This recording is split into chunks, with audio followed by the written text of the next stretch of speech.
बिस्मिल्लाहिर्रहमानिर्रहीम। अस्सलाम वालेकुम दोस्तों, ये कुछ न्यू वैकेंसीज़ आई हैं तो इसके हवाले से मैं ये वीडियो बनाई है ताकि आप लोग इसमें अप्लाई करें और सब इसमें ट्राई लाजमी करें एक दफ़ा।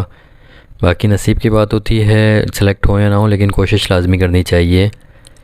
ये देख लें आप इस स्क्रीन पे, सिंध पब्लिक सर्विस कमीशन ठंडी सड़क हैदराबाद। तो कुछ लोग समझते हैं ये कि सिर्फ हैदराबाद की है, तो ये सिर्फ हैदराबाद की नहीं है, ये पूरे सिंध की होती है वैकेंसीज़। सिंध पब्लिक सर्विस का जो कमीशन का ऑफ़िस जो होता है, हेड ऑफ़िस, वो हैदराबाद में है। बाकी इसकी यहाँ पे भी इंटरव्यू होते हैं, पब्लिक सर्विस कमीशन कराची में भी, हर शहर में। तो खाली हेड ऑफ़िस इनका वहाँ पर है। इसके बाद जो न्यू वैकेंसीज़ हैं इसमें, वो मैं आपको बता देता हूँ। नंबर ए जो है कॉलेज एजुकेशन डिपार्टमेंट की है। इसमें सबसे पहली जो पोस्ट है वो है लेक्चरार की। लेक्चरार में आगे जो इन्होंने रिक्वायरमेंट्स मांगी हैं, जो भी जितनी भी सीट्स हैं, वो आप इसका मैं लिंक डिस्क्रिप्शन में दे दूँगा, वहाँ पे आप लोग देख लेना। इसमें आपको सिर्फ बता देता हूँ कौन कौन सी सीट्स हैं। उसके बाद जो पुलिस के हवाले से, उसमें मैं थोड़ी डिटेल बता दूँगा आपको। इसमें पहली लेक्चरार की, उसमें इन्होंने सब्जेक्ट लिखे हुए हैं botany, chemistry, computer science, economics, education, English, इस्लामियात, math, Muslim history, Pakistan study, physics, political science. उसके बाद 13वें नंबर पे साइकोलॉजी, 14वें पे सिंधी, फिर सोशियोलॉजी। उसके बाद है 16वें पे स्टैटिस्टिक, 17वें पे उर्दू, 18वें पे ज़ूलॉजी। उसके बाद बी है school education and literacy department. इसमें नंबर 1 है प्रिंसिपल की जॉब आई है। प्रिंसिपल है 19 स्केल का। इसमें भी आगे रिक्वायरमेंट्स हैं, वो आप लोग पढ़ लेना क्या रिक्वायरमेंट्स हैं, कितनी एजुकेशन चाहिए, कितनी सीट्स हैं। इसके बाद है एसोसिएट प्रोफेसर, फिर है असिस्टेंट प्रोफेसर। इसके बाद 4 पे है इंस्ट्रक्टर लेक्चरार। ये उसमें आगे इन्होंने सब्जेक्ट लिखे हुए हैं, किस सब्जेक्ट में लेक्चरार की कितनी सीट्स हैं। उसके बाद है सी है enquiries and anti corruption establishment service, general administration coordination department.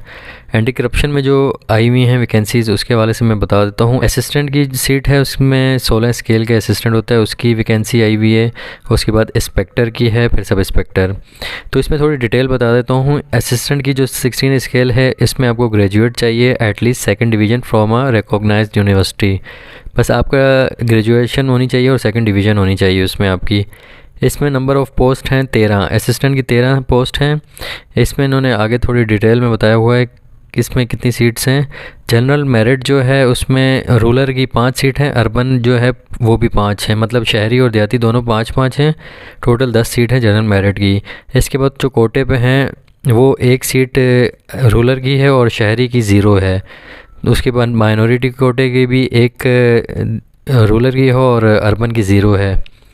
Last में फीमेल कोटा है, जो वो भी रूरल 1 है और अर्बन 0 है, शहरी की कोई सीट नहीं है इसमें। इसके बाद नंबर 2 पे है इंस्पेक्टर 16 स्केल का। इसमें मास्टर डिग्री चाहिए आपकी, और master degree at least in 2nd division and law graduate LLB from a recognised university by higher education commission. LLB होनी चाहिए आपकी इसमें इंस्पेक्टर के लिए अप्लाई करने के लिए। मास्टर डिग्री एंड LLB इन्होंने लिखा हुआ है।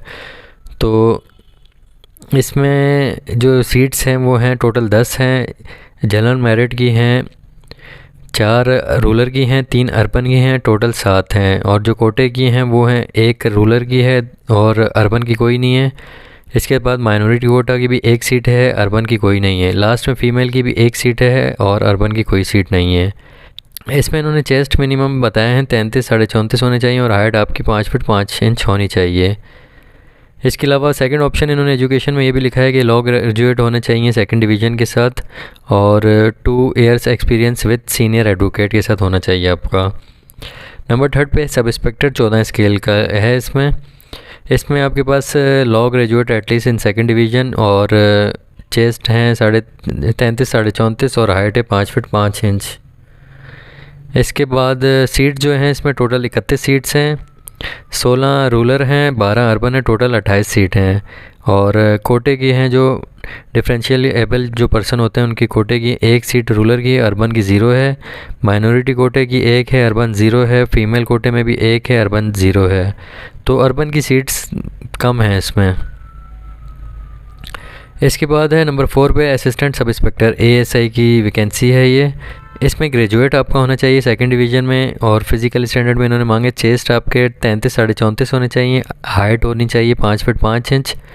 और इसमें जो head constable and foot constable भी will be allowed to apply for the post of, इसमें हेड कांस्टेबल और फुट कांस्टेबल भी अप्लाई कर सकते हैं 35 साल तक की उम्र के लिए, लेकिन ग्रेजुएट आपका सेकंड डिवीज़न के साथ होना चाहिए।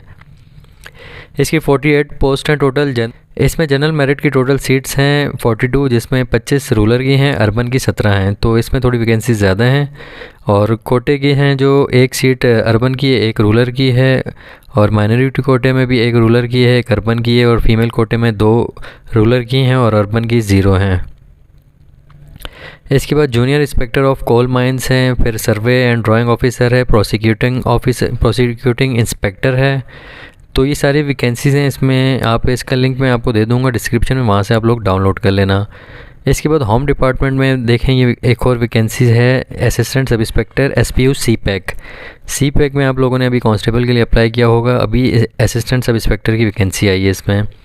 तो इसमें सेकंड डिवीज़न आपकी मांगी है second class bachelor degree in any subject, तो सेकंड क्लास होनी चाहिए आपकी बैचलर डिग्री कोई भी सब्जेक्ट में।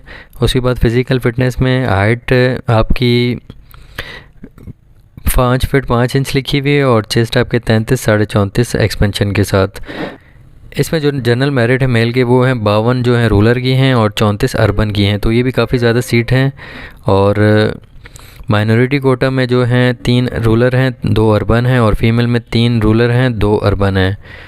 तो ये पुलिस के हवाले से कुछ सीट्स थी, बाकी जो तमाम सीट्स हैं वो आप देख सकते हैं, बाकी जितनी भी वैकेंसीज़ हैं। तो ऐसे की जो वैकेंसी है इसमें 18 से 28 तक उम्र है, बाकी में 30 साल भी है, और ASA के लिए सिर्फ 18 से 28 तक है। अच्छा, तो इसमें अप्लाई किस तरह करना है? ओरिजिनल चालान आप लोग को 500 का पेड करना है। आगे द हेड ऑफ अकाउंट का उन्होंने नंबर दिया हुआ है। State examine fee SPSC receipt in the state bank national bank of Pakistan. Candidate has to mention challan number, date number of the bank challan in her application और all categories. तो इसमें आप लोगों ने 500 का चालान भरवाना है। ये उन्होंने अकाउंट नंबर आगे दिया हुआ है, SPSC के नाम से बनेगा। तो उनमें आपने जो चालान जब जमा कराओगे, उसका जो चालान का जो नंबर है वो आपने ऑनलाइन जब फॉर्म जमा कराओगे उसमें आपको लिखना पड़ेगा। नंबर 2 पे है जो आपने लोगों ने चालान 500 का जमा कराओगे, आप लोगों ने इंटरव्यू के टाइम या टेस्ट के टाइम आप लोगों ने साथ लेकर आना होगा ओरिजिनल चालान। उसके बाद चालान जो डाउनलोड होगा वो SPSC की वेबसाइट से डाउनलोड होगा। लिखा हुआ है www.spsc.government.pk www.spsc.gov.pk। नंबर 4 पे उन्होंने बताया जो भी आपकी डोमिसाइल है, क्वालिफ़िकेशन है, जो जितनी भी चीज़ें हैं वो जब डेट क्लोज़ हो जाएगी उसके बाद कुछ भी चेंज नहीं होगा। Online application feature is available on the official website. Online application आप लोग को SPSC की वेबसाइट पे मिल जाएगी। और इसके बाद जो जो रिक्वायरमेंट्स हैं वो आप लोग देख लें, आप लोग को आसानी हो जाएगी। बहुत भी पढ़ेंगे तो ज़्यादा समझ आ जाएगी आपको। तो मेन जो चीज़ें थी वो मैंने आपको बता दी। आप लोग बस अप्लाई जब करेंगे तो अगर कोई चीज़ का आपको मसला हो, कोई इशू हो, समझ नहीं आए तो आप कमेंट में लाजमी पूछें। इसके बाद लास्ट में मैं आपको बता दूं, इन्होंने जो एज रिलैक्सेशन बताई है वो एक ऑर्डर जो निकला था 23 तारीख पहले महीने 2023 का, उसमें एज रिलैक्सेशन इन्होंने बोला लग सकती है, लेकिन पुलिस और SPSC के जो थ्रू जो भर्ती होते हैं उस पर अप्लाई नहीं होगी एज रिलैक्सेशन। उसके अलावा जो हैं वो कर सकते हैं, लेकिन पुलिस और SPSC के जो थ्रू भर्ती होते हैं वो अप्लाई नहीं कर सकते एज रिलैक्सेशन के लिए।